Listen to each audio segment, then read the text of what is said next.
이런 그 지시가 왜 내려졌다고 생각을 하시는 겁니까? 글쎄요, 뭐, 잘못된 대통령과 잘못된 장관과 잘못된 기관장과 잘못된 직원들이 있었기 때문입니다. 잘못된 지시사항을 거부한 네. 그 결과 채용 공고가 나고 계약을 해지하는 것으로 저희들이 판단해도 무방하겠습니까? 예, 그렇습니다. 네. 그 지규철 프리랜스 지금 다리가 불편해서 오늘 목발을 짚고 오셔서 왜 다쳤습니까? 얼마 전에 족부 골절이 있었습니다.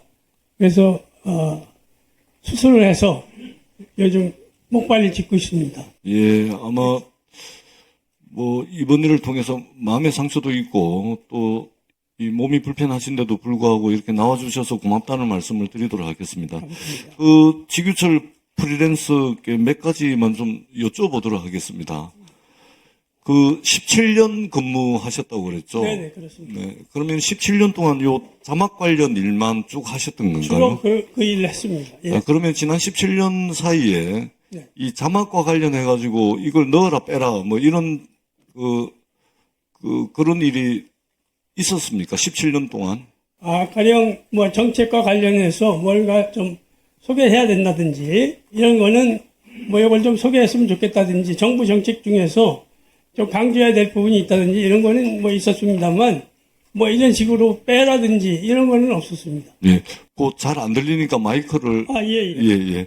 이런 일은 처음이었습니다. 예. 그러니까 처음이라고 보면 되는 거죠. 17년 동안. 네네. 예. 굉장히 이례적인 일이 발생을 한 건데 네. 우리 선생님께서 이렇게 이례적인 17년 동안 이례적이라고 판단 되는 이런 그 지시가 왜 내려졌다고 생각을 하시는 겁니까?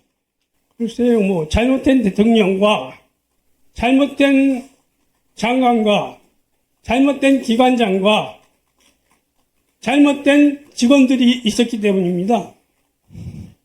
그러면은 1월 2일 날 새롭게 채용하겠다고 공고가 났지 않습니까? 네네. 그러면은 이러한 채용 공고가 지시 사항을 거부하고 위헌적이고 위법적인 계엄 상황에 대해서 잘못된 지시 사항을 거부한 네. 그 결과 채용 공고가 나고 네.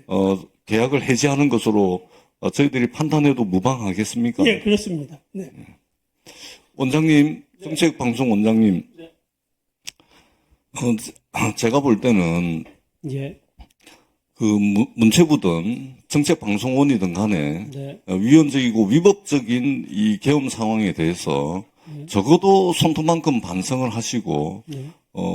이것이 국민들께 미안한 마음이 있다면 지규철 프리랜서와 같은 분을 지켜주시는 것이 그 반성과 어떤 국민들에 대한 사과 이것을 표현할 수 있는 최소한이라고 저는 생각을 합니다. 이 원장님, 한 말씀 드려도 되겠습니까?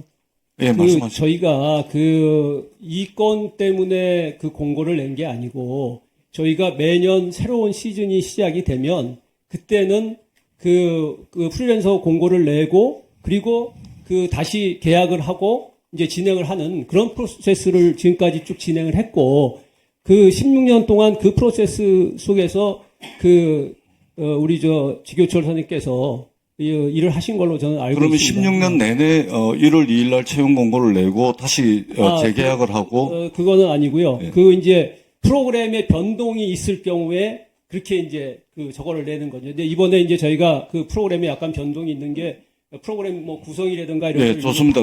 지규철 프리랜서님, 네. 우리 원장님 말씀이 맞습니까? 저는 이런 경우는 처음입니다. 처음이라고 그러죠. 예, 공고를 내서 다시 원서를 내고 면접을 보고 이런 형식으로 다시 채용된 경우는 없습니다. 원장님 어떻게 생각합니까? 그거는 우리 여기 저는 이제 최근에 와서 우리 추동진 팀장이 자, 추동진 팀장님, 예. 추동진 팀장이 예. 설명을 드리는 게 좀 좋겠습니다. 네. 저는 그렇게 얘기를 들었는데. 네. 아니, 모르면서 이렇게 막말을 해요? 아닙니다. 모르면서 이렇게 확실히 아니요. 제가 자, 원장님. 거는 네네. 자, 원장님. 네. 제가 물어보는데 정확하게 말씀을 하셔야죠. 네. 지금 당장 그 예, 원장님 예. 말씀이 16년 내내 그렇게 했다는데 이게 처음 있는 일이라고 이야기를 하고 있지 않습니까? 아, 죄송합니다. 뭐 그 제가 예, 됐습니다. 앉아주시고. 잘못 이해를 했었던 자, 부분이 있었던 팀장님. 것 같습니다. 네. 예, 팀장님 예. 말씀하십시오. 예.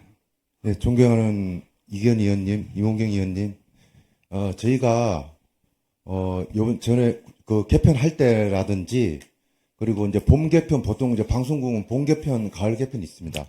그 전에 이제 저희들이 세종시라는 특수한 상황이 있어가지고 공고를 냈는데, 이게 지원을 이제 자막 스쿨 같은 경우는 세종시에서 일을 하는지 알고 아무도 지원을 안 했습니다. 그래서 우리 지구철 선배님을 계속 이렇게 같이 이렇게 일을 했던 거고요.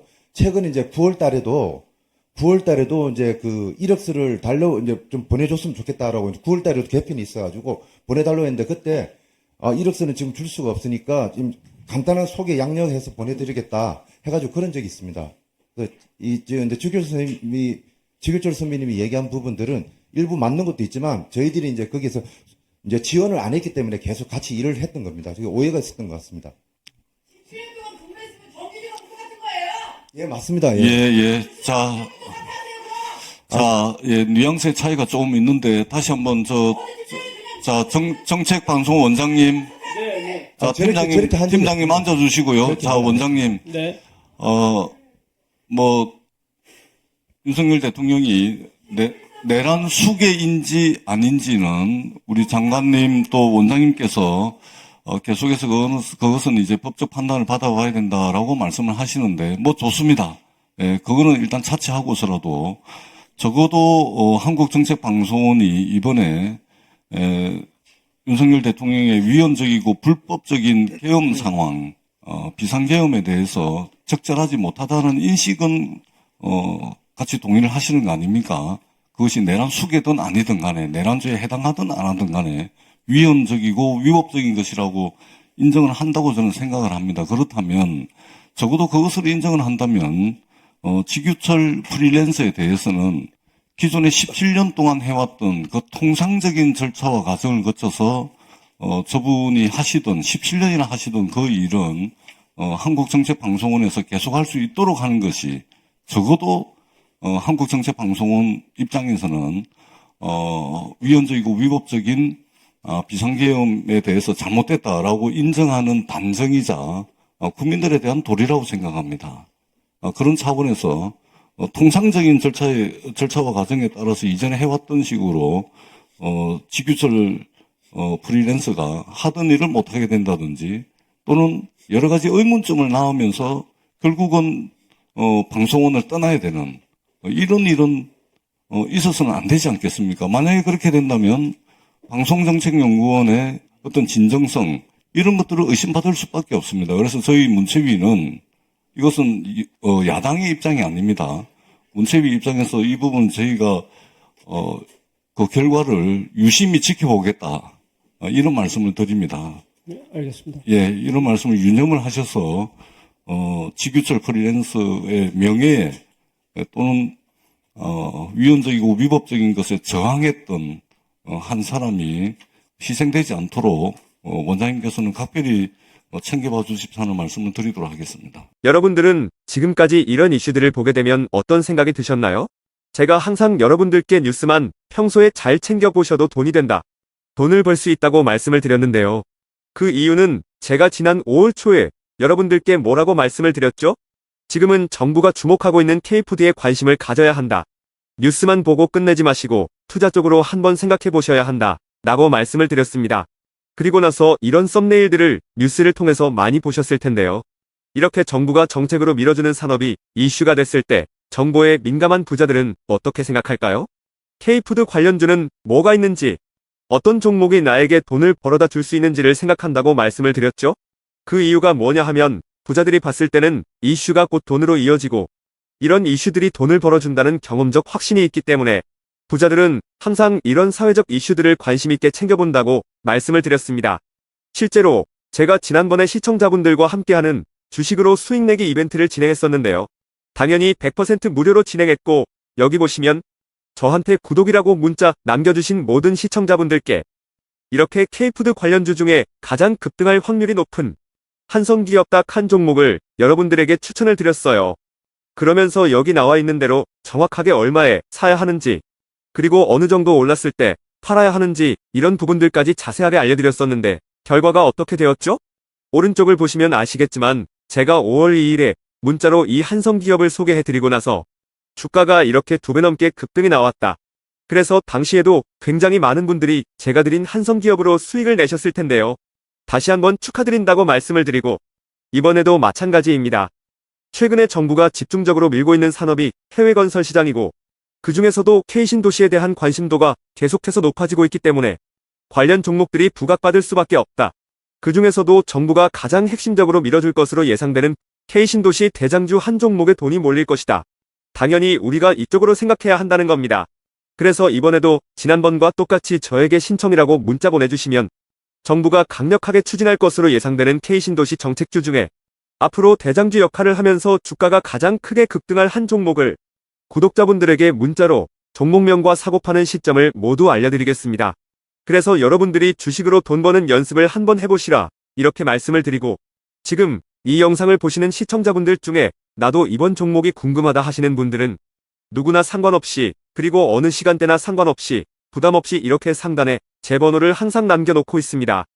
제 번호 010-4406-8870번으로 저에게 지난번처럼 신청이라고 문자 보내주시면 제가 이번에도 똑같이 무료 추천 급등주 문자를 보내드리겠습니다.